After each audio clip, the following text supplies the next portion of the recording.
Yep. Okay, video is started. This looks like really specific cinematography where we've put like the stand in the center and it's saying that like we're like separated. You know, it's like one of those dramatic moments where like you're totally on. Yeah. Yeah.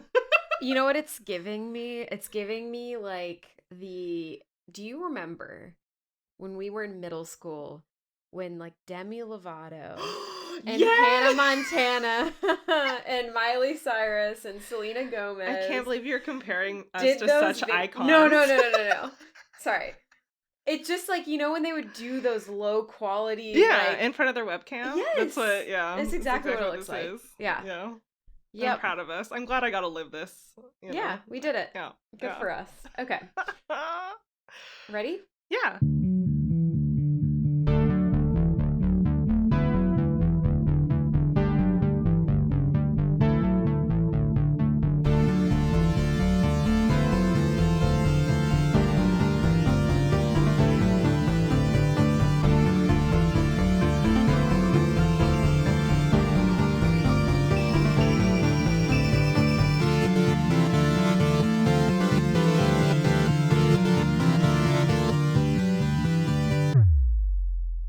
Hi, I'm Bridget. And I'm Maddie. Welcome to Baddy Breakdowns, where we hang out, have fun, and play games all the way to the end. Today, we're going to talk about Planet of Lana.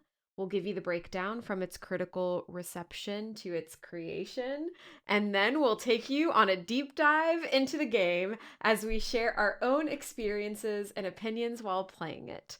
We'll close with if we recommend it, who we'd recommend it to, and last but not least, our personal rating. With that, let's pet our little cat monkey. That was more sexual than I anticipated. No! Oh no! Let's pet our little cat monkey. No, I didn't want it to be. I was just trying to reference the cute little animal in the game. I know, it's just funny. You're right. I'm ready. I'm sad. Okay, well, that was game description. Ready? Yeah. A young girl and her loyal friend embark on a rescue mission through a colorful world full of cold machines and unfamiliar creatures. Planet of Lana is a cinematic puzzle adventure framed by an epic sci-fi saga that stretches across centuries and galaxies. What? Yeah. Well, there's like that one chapter.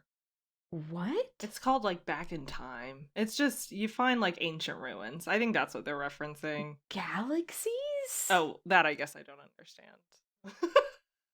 Maybe because no, well, okay, we're gonna get into the lore. Yeah, we'll get into the lore because I see what they're going for here, and I accept your rejection, but also I see what they were doing. I think incorrect. Fully incorrect. Is this going to be a spicy episode? Maybe. You said you had a lot to talk about. I feel like I kind of do. How it's made. How it's made. So I found a couple of sources for today's How It's Made. Primarily a Reddit post. Okay. On the Xbox forums. Okay. But the studio that made this, Wishfully from Sweden, did an AMA. So I got some content from that. Cute. And then I also got some content from I should have probably wrote down who did the interview. There it is. There was an Australian, I think, podcast that did a interview with the developers called Sifter, something like that. But anyway, they were on a podcast. We will link it if you guys want to check it out. Yeah. But it was like a 40-ish minute long podcast of an interview with them. Yeah. Cool. I will say it was, I don't know, we'll get into it. It wasn't like a lot of groundbreaking things inside of it. So we'll talk through a little bit of it, but not like my Bloody Hell interview. It was nothing like that. It's definitely not that caliber. You set the standards, Maddie. Okay, so a little bit about how it's made. So first things first, the two primary creators, the two co-directors were Adam, and I'm so sorry, Adam. Now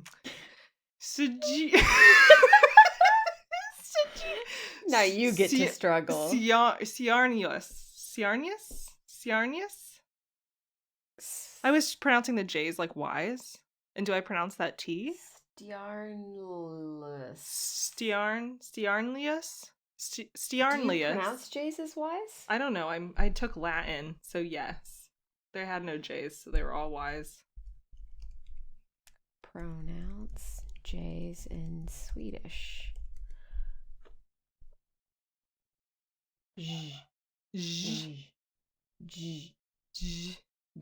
How do you get that from the screen that we're looking at right now? Right? Oh. Berg. Oh my gosh. Okay. We're trying again. I'm from Indiana, so that's my excuse every time. Adam S. Now I am really determined. Sjarn. Pronounce. Oh, I missed an I though. No, I didn't. I pronounced. All right. Sorry. How to pronounce Adam? How to pronounce Adam? I can pronounce Adam. Fucking thank you, YouTube. Oh, there we go. Strangers. Oh That was my not god. Strangers. That didn't. Stonjuice. Stonjuice. Stonjuice. Stonjuice. Okay, Adam Stonjuice. That cannot be right. It's fine. Adam Stonjuice was the co-director and creative director. Klaus Eriksson was the co-director and the script writer. So they were the two folks that were both on like the interviews that I had watched, and primarily it was Adam's idea to do this whole thing in the first place. So first, they actually had never made a game before, and they were both more of a animator background before they did this, like cinema, animation, and this was their first. Makes sense. Yeah, it makes sense. As we dig into the game, I can definitely see that. And as like the creation of the game came about, really, really fun. But apparently Adam and his ex-wife started building this. It took 5 years to make, and the first couple of years was him and his ex-wife. Spicy. I know. Spicy. Unfortunately, the internet didn't get into any of the drama, so we just have that somehow the ex-wife is no longer working on the project. And they ended that kind of like 2-year time frame focusing on the demo, the pitch. And then after that 2 years, this game took a total of 5 years to build. Wow. They gathered up a larger team of folks. Games take forever. That took 5 years. Hear me out. I don't think that this game should have taken 5 years. Like it was their first game. They were working other jobs while they were doing it. Oh, okay. That makes more sense. Yeah. Okay. So if they were like doing it full time, just gonna make this game, I can't imagine 5 years. Yeah. But when you're doing it on the side. Yeah. Okay, that makes way more sense. Yeah. And so the inspiration for these games, we've actually talked about a little bit with some of the earlier podcast episodes we've done with Somerville. So we talked about Limbo and Inside previously. Those two games were very much so. Makes a lot of sense. Yeah, very much an inspiration for this. And the other two that they had were classics that I actually didn't recognize. Another World and Oddworld Abe's Odyssey. I hadn't heard of them. I looked them up. They're from the 90s. In the 90s, I think I was playing Kickstart. I was gonna say Kickstart 4th Grade and Freddy Fish. Probably. I played math. Backyard Baseball. Backyard Baseball. I also Secret played Agent probably Barbie in the 90s. Yeah, that might have been early 2000s at that point. Yeah. Math anyway. Blasters? Did you do Math Blasters? Yeah, that's what I was doing in the 90s. Yeah, I did Math Blaster. Is that 90s or is that? Those were the 80s, but I wasn't alive in the 80s, so. No, we weren't. No. And then I think yeah, I just remember Kickstart 4th Grade because I never beat it. I had to collect like a robot from each century. It was very difficult. But anyway, they were off here playing like real video games. And those were two inspirations that they had. I looked it up a little bit, and they were also like cinematic platformers. So again, I totally see the inspo there.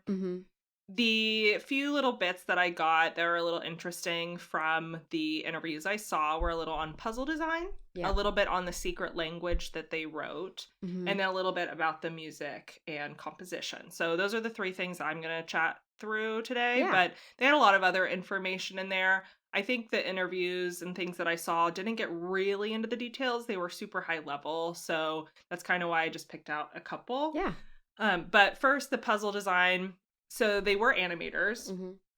They spoke on puzzle design when they were asked the question, what do they struggle with the most? And one of the things that really stood out was the building storytelling and gameplay together, and the ability to make puzzles that were of an appropriate level of difficulty for the varieties of people that would want to play them. So their goal was they wanted it to be paced at the beginning like you were learning the controls. It had a quick pace between things, but the puzzles weren't too hard. Okay. And then in the middle, they wanted the puzzles to get a little bit longer, the levels to get a little bit longer, and then at the end to pick up the pace a little bit again, so you bring it around. And they wanted it also to be a little bit more accessible than other games in this space, like Limbo and Inside are pretty hard games. Harder. Yeah. Harder. They're not like, but they didn't want it to be that hard. So they're going for a little bit more accessible. And they talked about how one of their main puzzle designers actually was initially their technical animator and an old friend from when they were like 13 years old or something. Cool. Super cute. And they figured out as they were building this game that this guy was actually like good at building puzzles, and they liked him building the puzzles, so he became one of the main puzzle designers like 3 years in. Cool. And started building them. But at the end of the day, it seemed like they really struggled with those aspects of building the puzzles themselves. Yeah, the balance. Okay. Yeah, the balance. And I, like, watching the interview, I got the feeling that they weren't super confident still in the outcome of the puzzle mechanic and the difficulty. They talked a lot to, it's so hard when people are different skill levels.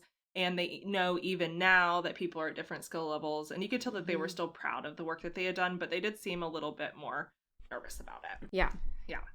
So I didn't get too much more out of the puzzle design. I wish they would have talked a little bit more in detail about it, because I think there are a lot of good ways that you could chat through it. But that's kind of what they talked about. The second thing that I listened to was about the language. Yeah. So did you notice that the language is like a real language theoretically? Like they made a new language. Yeah, like it seemed like there were patterns. Yes. Yeah. So it is a totally, like, you can translate the language. If you pay attention to enough of the conversations, the words, you can actually figure out what the language is, and then like decipher it and figure out what they're saying, apparently. Yeah. And it was interesting because, I mean, that is a lot of effort to make a full language like that. And I didn't do... Did they write words, or did they, like, do the whole thing? Like, apparently they wrote the whole thing. And this guy said the real reason he did it was because he geeked out on it and he thought it was fun. He was gonna just do a little bit. Like, it was gonna be more like Simlish, you know? Mm-hmm. And then he started doing it and he was like, wow, this is really fun. And so he just made a language. And that's what he did. Wild. Oh, very wild. And I noted it was kind of funny because I never thought about it, but when you make up your own language, you don't have to deal with localization. Yeah. Which is a bonus. Yeah. Yeah. But they made up their own one. We didn't actually get much of the language in the game, in my opinion, other than the dialogue. There's like one puzzle that kind of referenced it. Mm-hmm. So I wish we would have seen a little bit more of it. But and it was even barely. Yeah. It wasn't... Yeah. But they did do it. I know this game released really recently. It was May 23rd. Is that right? Yeah, it is pretty recent. Yeah, mm-hmm. May 23rd of this year, 2023. So I wonder if eventually somebody's going to crack it and it'll be on the internet somewhere, but I couldn't find it yet. Okay. Yeah. And then the last thing, the composer. So the composer that wrote the music for this was Takashi Furukawa. Okay. Takashi Furukawa. He is like kind of famous from what I read. So he worked on Star Trek Enterprise and Star Wars Clone Wars. Whoa. Yeah. And funnily enough, I just started watching Mythic Quest this week. And he is writing the music for season 4, or wrote the music for season 4 of Mythic Quest. Nice. So he is the super official composer. Yeah, like actual. Yeah, like actually. And that's apparently, why the music is so good. I know. And apparently, Adam was pitching the game very early on in the process, like 2 or 3 years or something like that. And he actually, the composer, actually reached out to Adam and said, I heard about this. I want to write music for it. Wow. Which is so cool. That is really cool. And Adam was like, I thought it was a prank. It It took 3 or 4, however many emails back and forth before he's like, oh, this isn't a hoax. This is real. This person is actually asking to be a part of this project. So they kept in touch for a few years, and then he came on later on in the project to finish it up with the compositions. But that's so cool. I listened to the they released the soundtrack on Spotify for the game already, and so I was listening to it on the drive over here, and it really is beautiful. It's really beautiful. It's a really well done track. Yeah. So I wanted to touch on that a little bit because I thought that was fun. Who gets like famous composers to reach out and be like, hey, that's actually very cool. Yeah. That's super cool. Yeah, so that's how it's made today. Yeah, Maddie, critical reception. Okay, so it has an 80 on Metacritic, so pretty good. That's good. Honestly, a little bit better than maybe I was expecting. 8.1 user score. The common positives is music. I mean, now it's really obvious that you say that, and the visuals, which now makes sense because of their animation background. Yep. Common critiques were just repetitive puzzles and maybe the puzzles being too easy. It has very positive on Steam, so not overwhelmingly positive, but very positive still. And again, music, visuals, and then again, puzzles being repetitive or not creative or maybe a little bit boring. So nothing groundbreaking in the critical reception. And I think that it vibes with probably how our discussion is going to go. Yeah, since you said that you have so much to talk about, I'm interested to know if you're in the like, wow, this is a really good game camp, or wow, I have a lot of thoughts on how it could be a better game. Yeah, that second one. The second one. I'm excited to hear. Okay, you ready? Yeah. You want to just dig in? Let's jump in. First impressions. I'm very curious if you're going to think the same thing as me. Okay, go. Oh my god, this is going to be dramatic. Okay. Okay, the first impression that I had was, one, the music reminded me of a Disney movie. Oh. I couldn't place which one it was, but I was like, this melody sounds like I've heard something similar, like I've heard something like this before. But immediately the music was actually the first thing that I noticed. Okay. And when I heard that he had done like Star Wars and Star Trek, I was like, oh, maybe I actually have heard music by him before. And it was just reminiscent of that. So first and foremost, it was all about that. And then the second impression that I had was I was surprised that it was so dark. And serious type of game, like the story-wise right away. And it was a lot more platformery and a lot less puzzly than I anticipated. So those are kind of my buttons. But the beginning was pretty different from the middle and the end, I think-ish. Yeah. From the pace and the story. So, yeah. What were your thoughts? So, my first impression, I mean, obviously beautiful music. Absolutely beautiful, yeah. Really great way to start the, game. It's Somerville. Yeah, it was. We played a reskinned Somerville. Yeah, it was the same. You know what I mean? I was, playing this, and I was, literally, because it starts, and I thought... So in the demo, because I had played the demo during Steam Fest. Right, and you made the really good TikTok. I made the really bad TikTok that I pulled because it was so low effort and low quality. But we were doing a thing where we were trying to post a TikTok every day. Which we did great at, Which we did. And it did semi-work. Yeah, in getting us more TikTok followers. It was just... exhausting. It was really hard, guys. It was really Our hard. lives are stressful and it was hard. Good, but anyways. It starts different than the demo. And from the demo, it's like, you have your little cat. Yeah. You're doing platform puzzles. They had platform puzzles right at the start with that. And it didn't have any of the stealth or any of the bad guys in the demo. It was just the platforming piece. And so I thought going into it, it was going to be more of that. Gotcha. And then I got surprised when we started it that it was literally like, it almost felt so beat for beat Somerville. Yeah. Which is wild. It like reskinned because you start and you're with your loved one. Yeah. Instead of a wife and a kid, it's your sister. Yeah. And then you run off, and then all of a sudden, an alien invasion happens, and they get kidnapped. Yeah. And I was like, this is Somerville. Mm-hmm. And then the whole goal of the game is to go rescue your loved one. And it's Somerville. Well, and the puzzles are even similar too, right? With the stealth aspects of it. And the platforming and the dragging and then the unlocking different, like, more things that you can do. And the secret language. And the secret.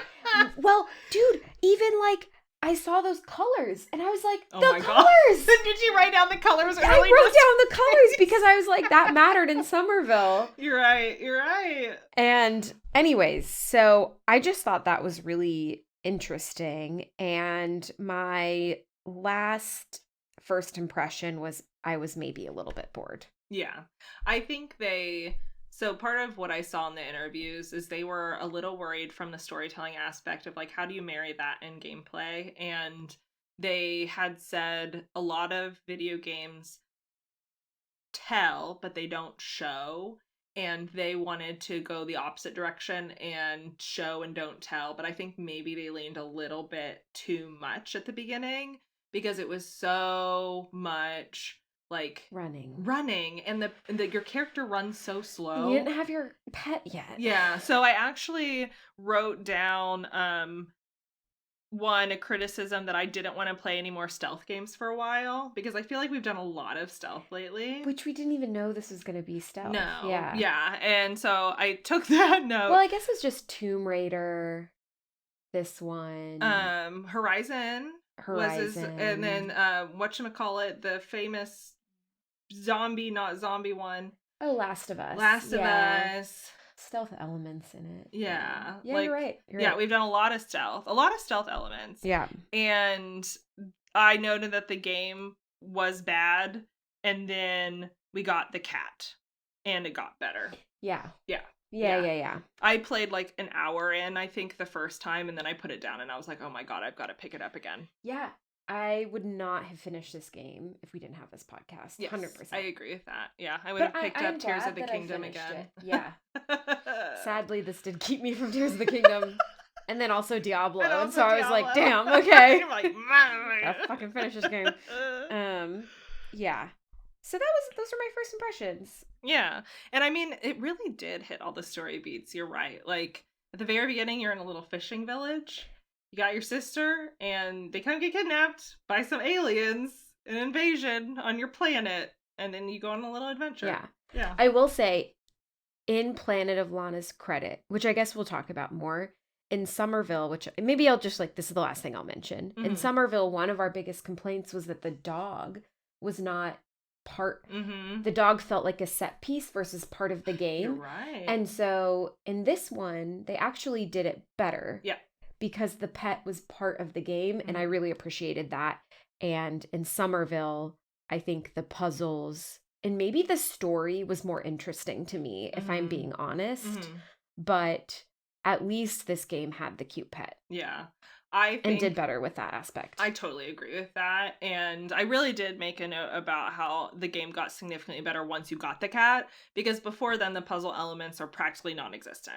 Like, it's really just you're running at kind of a slow pace. But once you get the cat, you at least get something. Yeah. All right. How do we want to break it down? So I think we could talk a little bit about puzzle mechanics, and we can talk a little bit about like the lore and story of this one. Yeah. Maybe? Yeah. Let's start with the puzzle mechanics and the game mechanics, and then we can talk about like what we liked, what we didn't like. Yeah. Cool. That sounds good. So I think Maddie already mentioned it a bit, but a lot of the puzzle mechanics come from your cat monkey pet. Mm-hmm. And the cat monkey pet, now I was really thankful, all of the puzzle mechanics have buttons on top of them whenever you need to do an action. So I didn't have to remind you. Yeah, which is really nice for me because I played this game on xCloud on my laptop with my Switch controllers. Wow. Oh my god.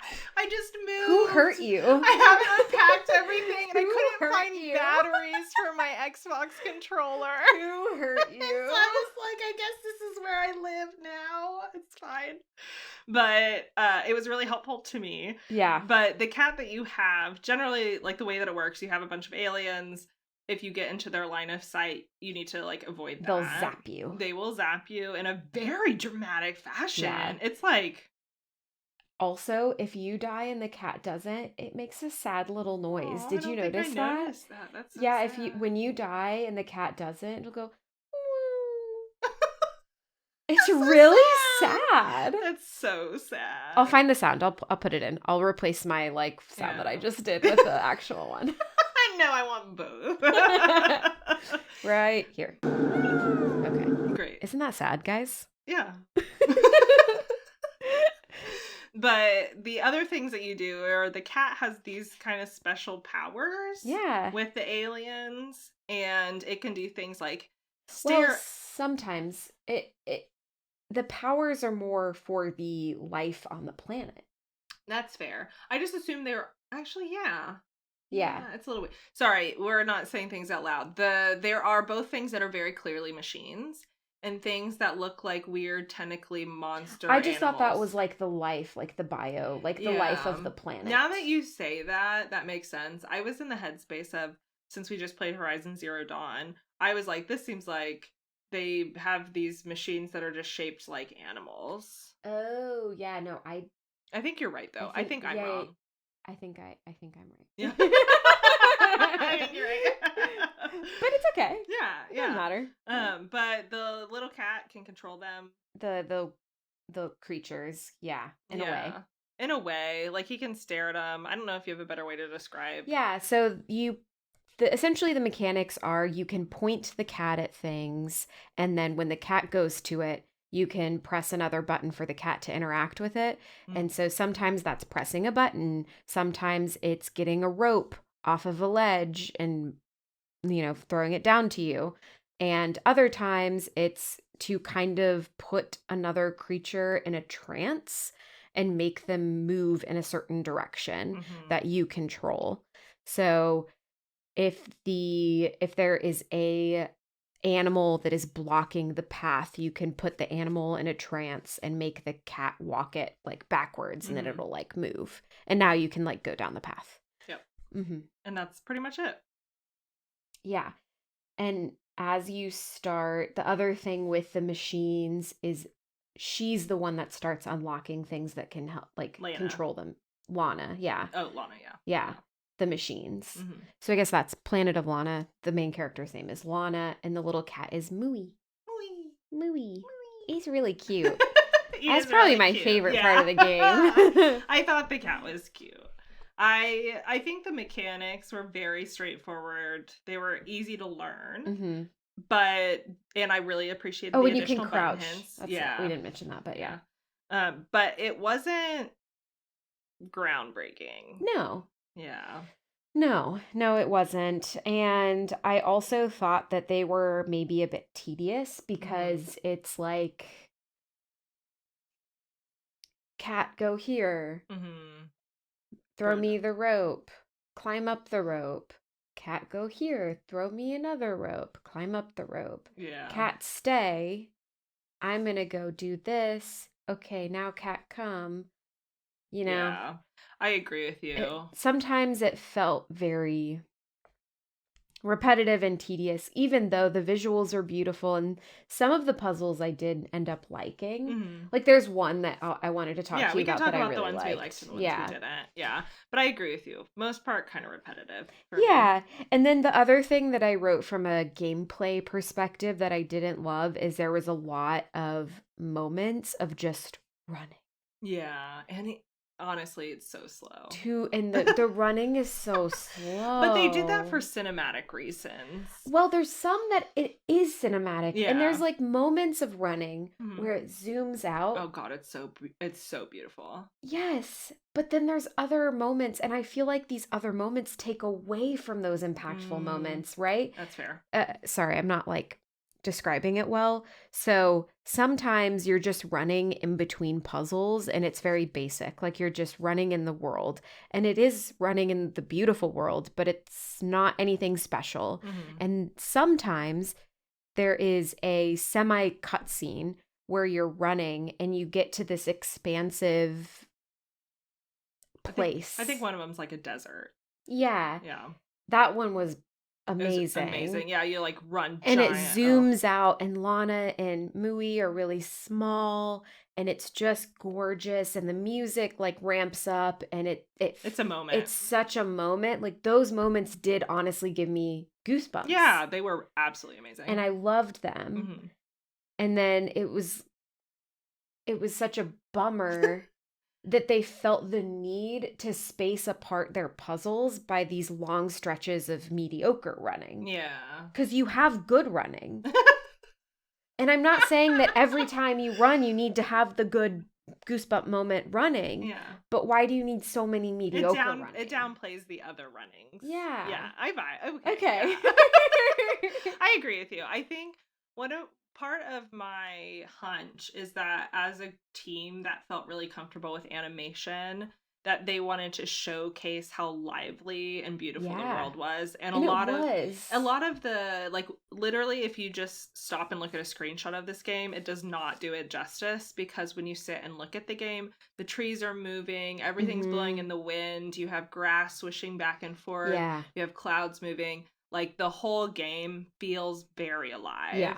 And my hunch is that they were trying to just be like, look how alive the world is. You're on an epic quest, you know? But I agree with you. And in a game where the mechanics, in my opinion, were pretty, like, ho-hum, I appreciated the beauty of it, but I wanted to be able to have, like, a quicker pace. Yeah. Mm-hmm. Yeah.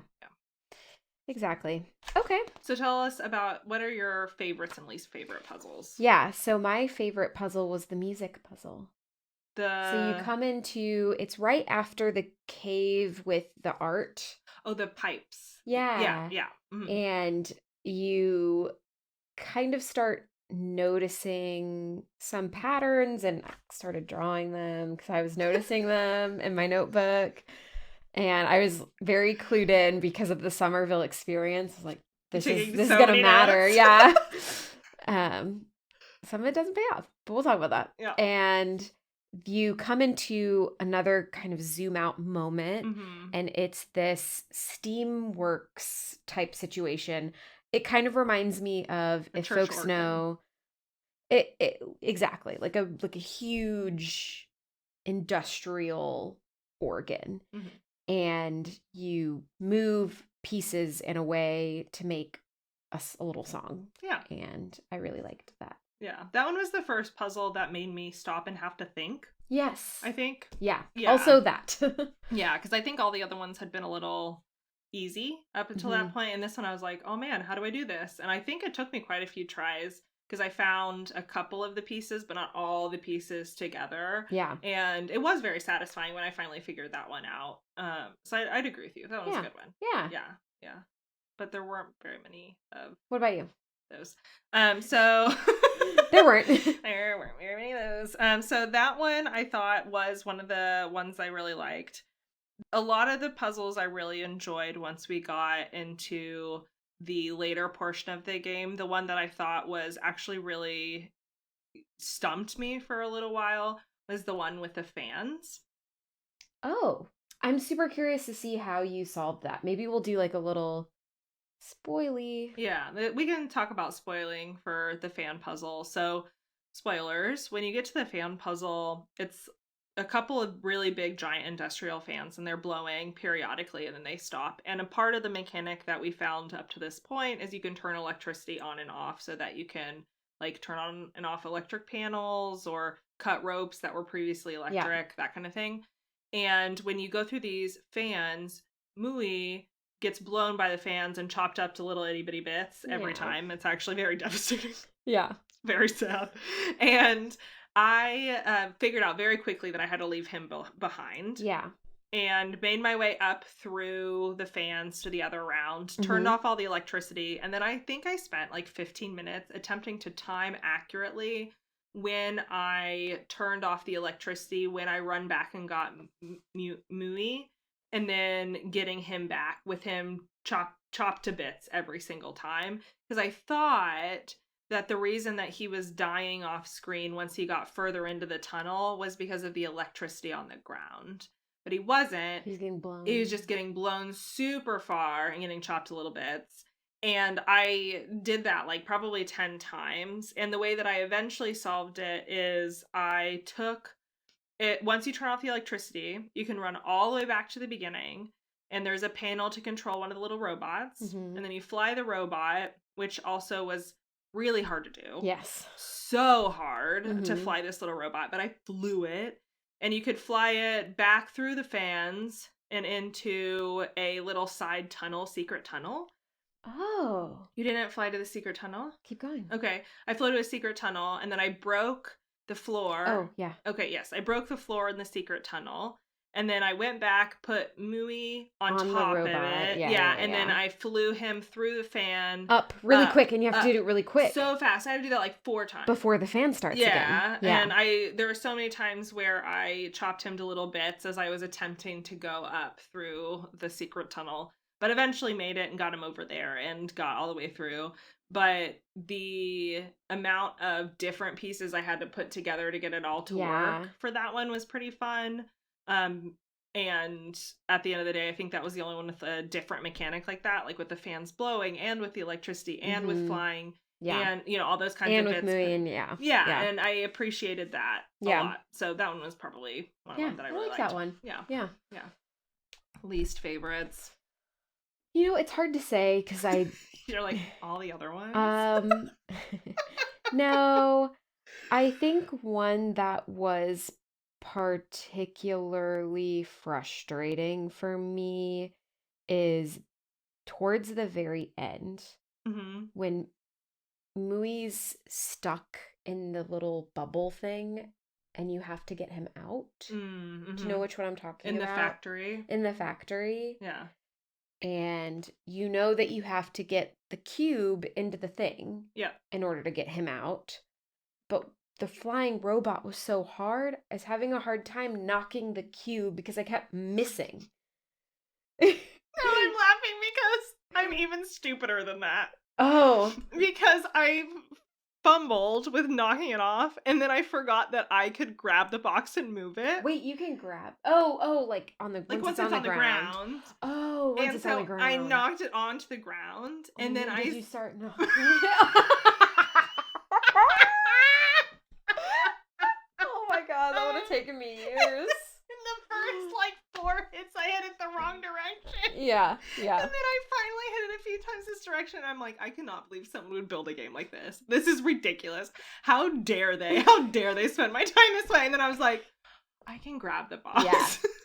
I at least remembered that you can grab the box and move the box, but it's been a long week. Hitting the box off of the platform to get to the box just took a lot of trial and error. And I thought at first, because Mui's about to die, that's the moment, I thought it was going to be timed. And so I also had a lot of time stress. Anxiety. Yeah. And I kept missing or fumbling or hitting it the wrong direction so that it I take one step forward, one step back, But that was probably my least favorite because it was the most stressful and frustrating, but it wasn't actually timed. No, it's interesting so it's fine. Thought it did have time pressure because I don't think that popped into my head as a possibility.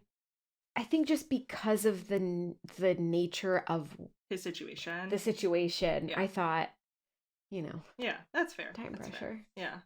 I think my least favorite one was Adam's most favorite one, the co-director and creative director.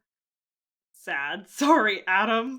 But there's one puzzle that you get through the majority of the game, and we'll talk through lore and all that kind of fun stuff in a bit. Yeah. But you get through the majority of the game, and you meet this old man, and when you get there, it immediately reminded me of both Somerville and Tunic. I'm like, secret languages everywhere. I guess this is the new thing. Yeah.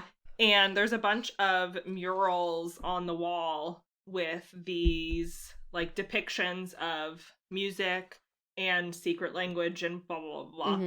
And then there's a robot there laying that's not moving, and you're expected to play a song and get it to wake back up pretty much.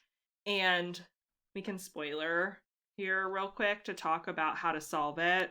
But when I got there, it was really late and I was really tired. So part of me was a little frustrated that it was going to be a hard puzzle. And I thought I was going to have to decipher this language when I got here. And I was I like, didn't even bother. well, so I got there and I was like, oh man, I'm going to have to do this. And I played Tunic all the way to the end. I still have not fully deciphered the final puzzle. I did decipher the language, but I still can't solve the final puzzle of that. Maybe one day I'll do it and it'll be my crowning achievement. But solving the language of Tunic took me like a week. I had screenshots. I had so many like mad scientist like things laying all over my floor. I was insane about it, and I got to this puzzle and I'm like, oh my god. Oh no. And so I about died, and then it was so easy.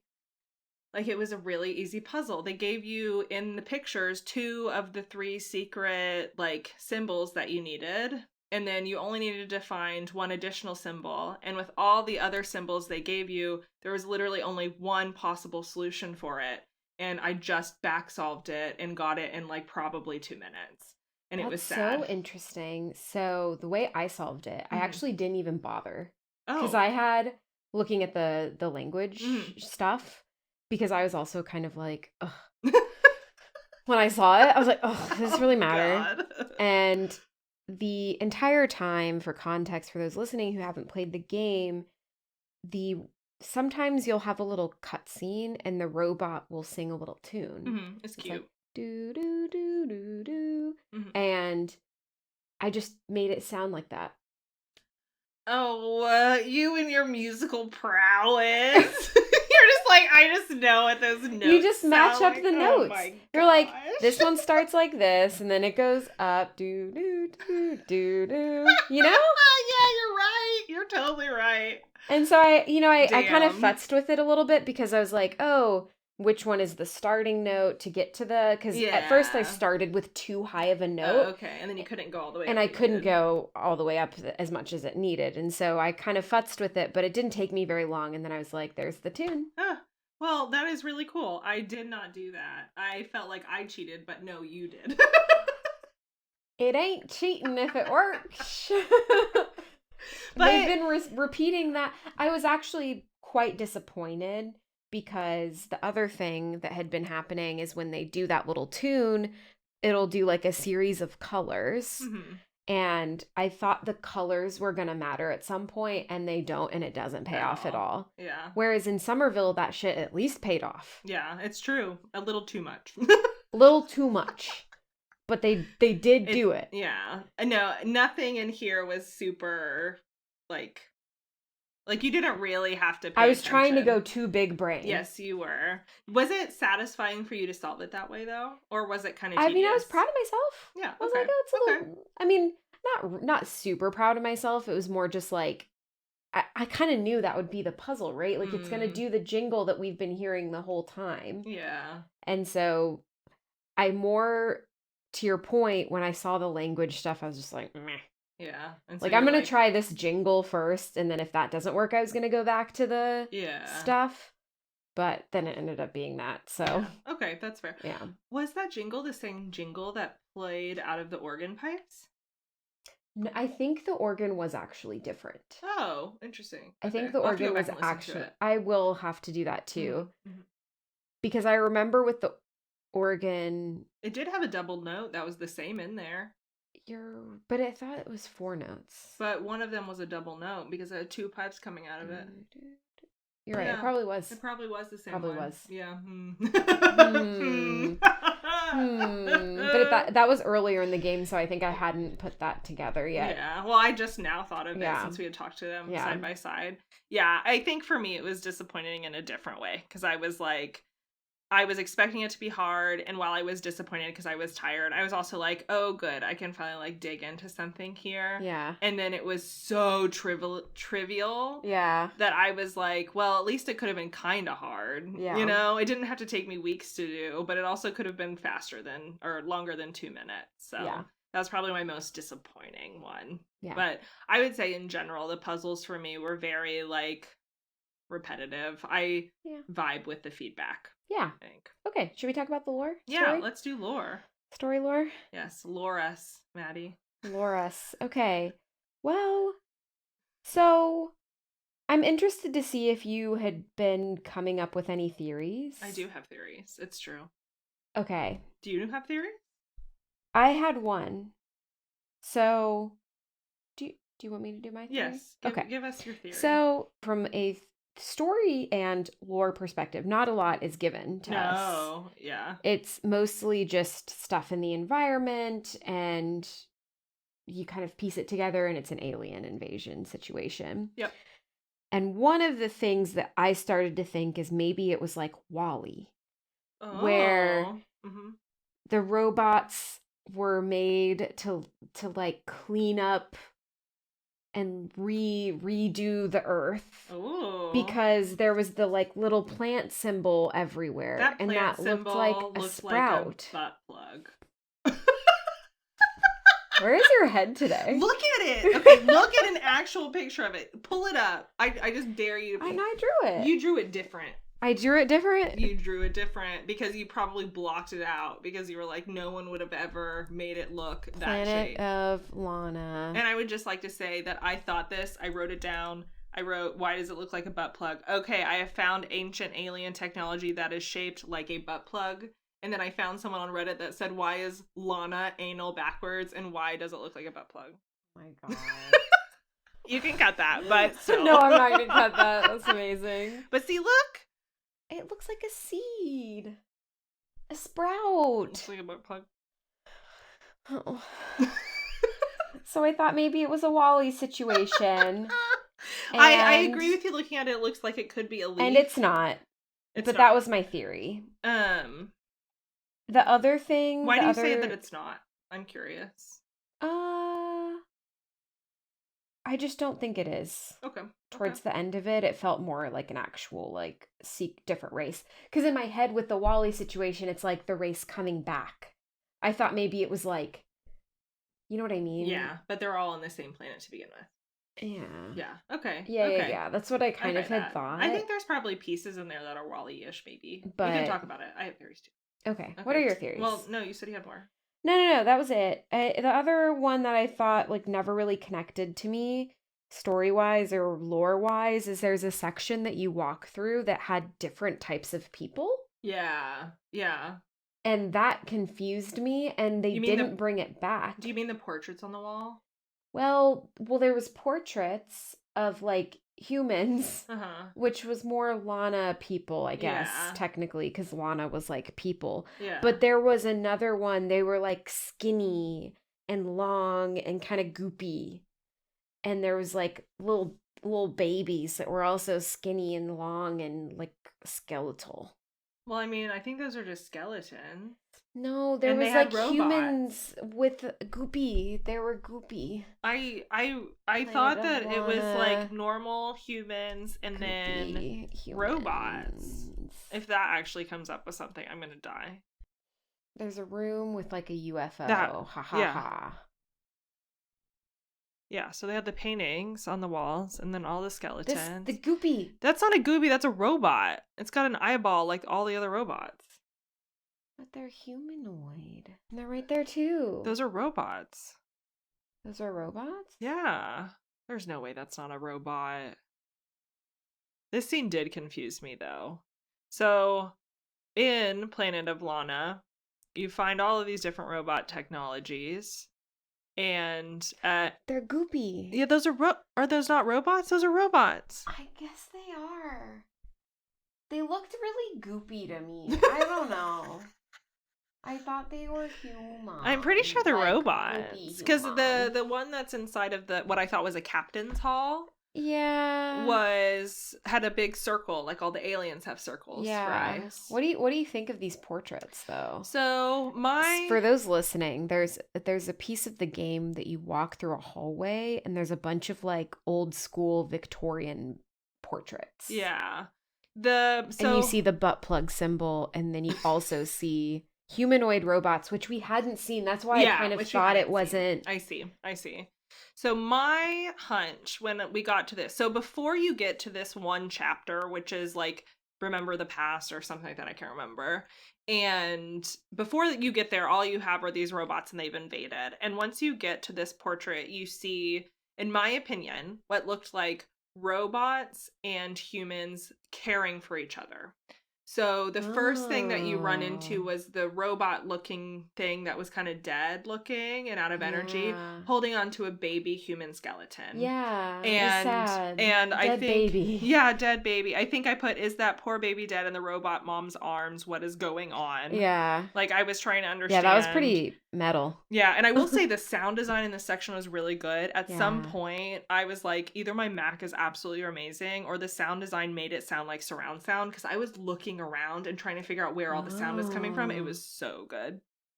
But in that section, what I really thought it was this was like an older civilization that had them living kind of in harmony, and maybe even a ship, like a crash landed ship that like, because in one of the scenes you see that floating spaceship in the air. I thought maybe that's like a model Oh. or some weird technology to like fly the spaceship. Interesting. And so I thought that you had like people that flew in on this spaceship, maybe the robots and the people, and So maybe it was like a Horizon Zero Dawn situation. maybe, and Where then they I like crash landed and then yeah. Huh. So I was wondering if it's that. And then what I did was I looked up this image of, so in the game there are secret shrines. Did you find any secret shrines? No. Okay, so there are 10 secret shrines. Okay. I found 2 of them. I'm surprised everything seemed so linear. When you find, I really only found 2 out of the 10 really easily, and the rest I have absolutely no idea where they would be. The 2 that I found, though, I did have to go kind of out of my way. But when you find all of the secret shrines, you get this image. And the image shows 2 worlds, the butt plug symbol pointing at one of them and leaving one and going to the other, and the one that's leaving looks like Earth.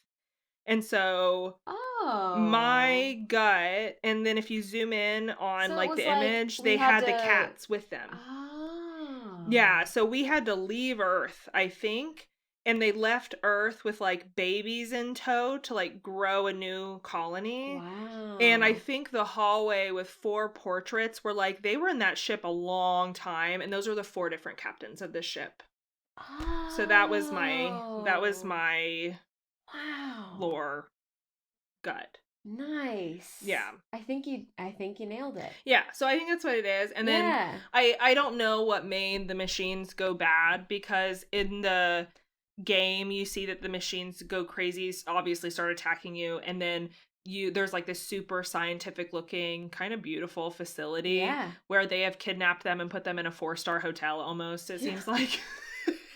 And it's like, hey, you solved the housing crisis. Yeah, exactly. I'm like, perfect, great. That looks way better than some of those shacks that y'all were living in. So. Yeah. But I have no idea. I have no guesses on why the machines were like all of a sudden kidnapping people and grabbing the animals and turning them into goo. I really don't know. It was almost like they came back or something. It was weird. Yeah, it didn't really go into that. Yeah. Okay. And then like at the end of the game, the main like thing you do, it's like a reset button. Yeah, you turn it off and back on again. Yeah. And then you live peacefully together with the robots again. So spoilers for the ending. Oh, my bad. And I just don't know why the robots went crazy. Maybe there's more information hidden somewhere I didn't see, but with all the stuff that we saw, I didn't really see a hint to why they went crazy. No, I didn't either. Maybe if you decipher the language, the little old man would be know. saying stuff, but I'm not sure. Yeah. Okay. Yeah. But anyway, so that's what I think it was. And then it kind of is a little Wall-E, because you have like the captains on the ship, you know, like they escaped Earth, but the robots went with them instead of cleaning up the Earth. Yeah. Interesting. Yeah. Okay. But also kind of Horizon Zero Dawn-y a little bit in that way too. They had to escape Earth for whatever reason. Yeah. And rebuild Earth somewhere else. Interesting. I did write a few other things about the story, okay, but they're not necessarily like groundbreaking. Well, what are they? So when you finally get to the central place for the robots, they're like chopping up the animals. Yeah, like really sad. They even highlight it. They highlight it. Like, I wonder if it's commentary on animal processing and stuff. Oh, interesting. Because they're on a conveyor belt and they go into the choppies and they're like trying to not go in. Like the pigs do that when they're getting slaughtered. That's sad. Oh. I kind of wondered if that was maybe purposeful. But it was sad. It was sad. I was wondering if they were turning them into like fuel. That's what it looked like. But I wasn't sure. Yeah. It looked like it was like biofuel. It was like green goop or something. Yeah. But I never figured out exactly what that was. And I wish that they would have let us save the animals. I wish they would have let us do that. I wish they would have explained just more. I wish they would have explained more. And when I mentioned earlier that they had said, oh, we pivoted to the show instead of the tell, I think they pivoted a little too hard. Yeah. Like, I love a good ambiance, okay? Like, I love when they scatter lore throughout the games. I think those are really fun. But this one didn't have enough to grasp onto, I think. Mm-hmm. And so it didn't make as much of an impact as I think it could have. And the story itself wasn't super groundbreaking either. Like, I mean, the way Maddie and I talked about it was by referencing other things, right? Yeah, so, that's true. Yeah. That's true. Yeah. Yep. Okay. Do you want to do final thoughts? Yeah, final thoughts. I thought the visuals and the music were incredible. Mm-hmm. And that makes it a 2 out of 5. Because I liked two things a lot. And I thought it was interesting. I want to see what this studio does next. Mm-hmm. Hearing that it's their first game makes a lot of sense. Yep. And I think that if they hone the gameplay a little bit more, that their next game could be really cool. Yeah. Yeah. And if they maybe get like some narrative people on it so that it's not just a rehash of some same stuff that's been bopped around. Yeah. I do think it's unfortunate. Obviously, they wouldn't have known Somerville was being created. Yeah. It's just unfortunate that we played it not even a ago. Year ago. Yeah. And it's really, really similar. Yeah. The gameplay is similar. With the same inspiration. Yeah. Yeah. And there's nothing wrong with a good alien invasion story. People have been doing that for a long time. Mm-hmm. I just think that they could have added more interesting stuff to it. So, yeah. 2 out of 5 movies. Cute. I agree with you that it was absolutely beautiful, breathtaking. I wrote that it just felt alive. I would definitely go like bop out to the soundtrack more. It is really, really good. The music is beautiful. I struggled a lot with the game design itself. And similarly to your thoughts, I think like there are not a lot of games that are both absolutely breathtakingly beautiful with really, really good mechanics on top of it. There's not a lot of games that exist and hit both of those things. Ori stands out to me as one of the ones that does that actually really well. But there's really not a lot. No. And if you're going to rely on the cinematic nature of the game that you're making, then I want to see more from the story. And I want to see that, like, gameplay. It could be simple. I don't care. But I really want to be immersed in the story. And this just didn't hit that for me. So I feel like the kind of game that they were, it just needed more. Yeah. And it was a little disappointing. The puzzles also, I tried to be thoughtful about the difficulty because I like puzzles so much that I don't want to be like, oh, they're way too easy, because maybe for some people that don't do a lot of puzzle games, it'd be like, oh no, that actually felt really good. But as somebody who really likes puzzle games, if you're somebody who really likes them and plays them a lot, they'll probably be pretty trivial. Yeah. And for that reason, for that reason, I also gave it a 2 out of 5. Okay. 2 out of 5 what? 2 out of 5. There's not a lot of things in this game. game. I was like, Lana's? There you go. Yeah, that's fine. That's fine. We had our female protagonist. Yeah. I did want to mention one other thing that just popped into my head that I really loved, so that we close it on a nice note. Yeah. There is another zoom out moment where you're on the water and there's a whale underneath you. Yeah, that one was and nice. That was also quite good. So there are some really cool cinematic moments of this game. Yep. If I would recommend it if you have Game Pass. Yeah. I think how much is this game is like $15 or $16? 20. Oh, okay. I don't think it's 20. Okay. I would agree with that. I would also be in the camp. I think I said actually the same thing for Somerville. I would watch somebody stream it. Yeah. Yeah. Mm-hmm. Maybe, and then maybe skip to some of the different parts, like watch a YouTube video or something, because it does get pretty slow in some of the parts.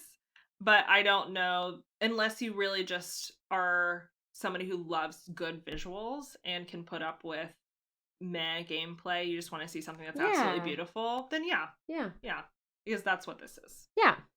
Okay, awesome. Do we want to do a off topic? I haven't done one of those in a long time. Yeah. Off topic. Bridget, what have you been watching? Yeah, I think it's Mythic Quest, right? I'm saying the words Quest, right. Yeah.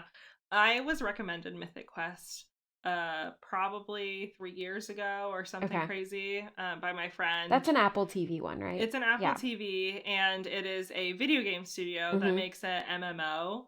And so it was recommended to me because I like video games, and it was very funny. Very Silicon Valley-esque, in my opinion. Yeah, it is. Yeah. I've seen the first 2 seasons. Oh, okay. So I'm only a few episodes into the first one. Okay. And, oh my gosh. Okay, wait. No, actual fun fact. So maybe you didn't notice, or maybe you did, but I was really, really proud of myself. So in Mythic Quest, one of the characters in the very first episode is like crushing on her game tester friend. Yeah. So that girl. That's Aloy.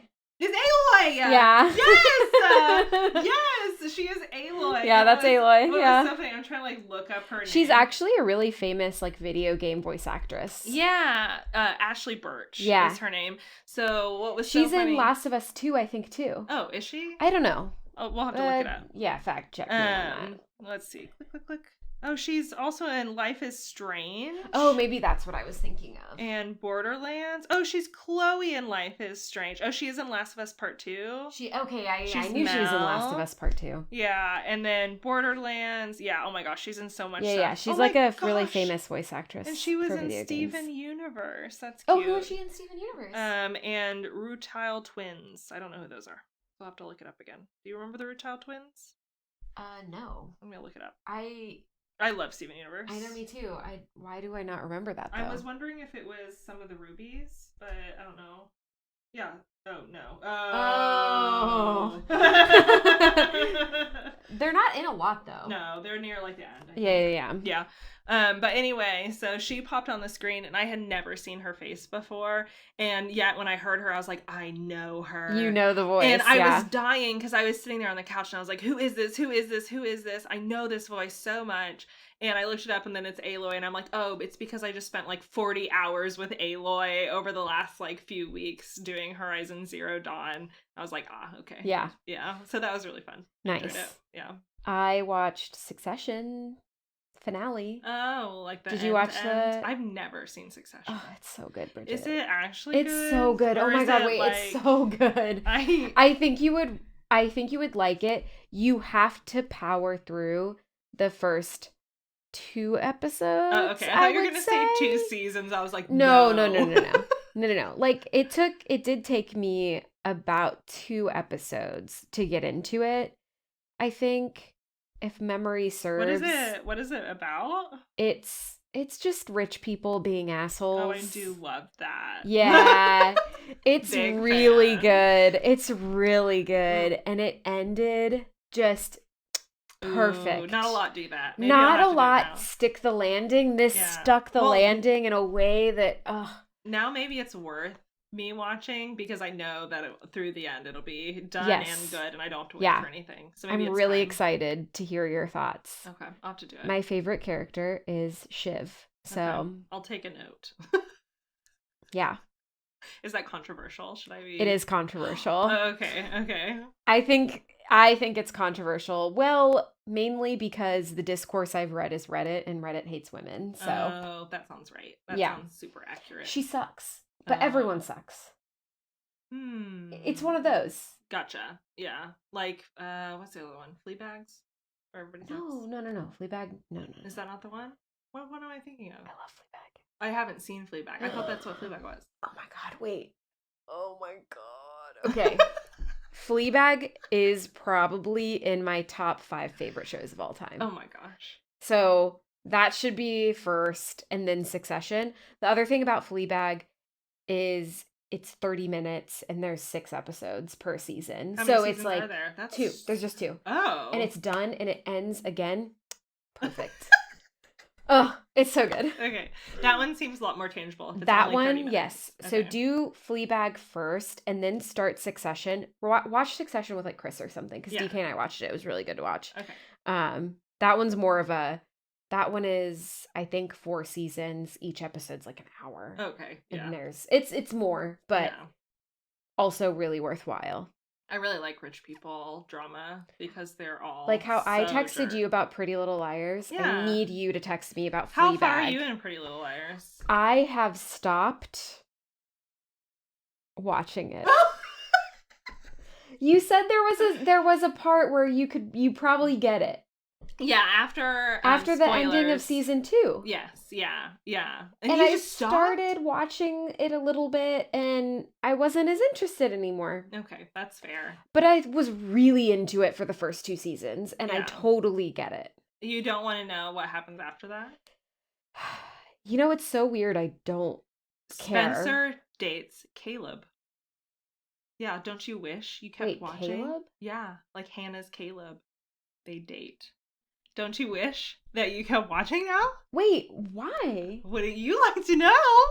Wait, what a Caleb, betrayal. Well, not entirely.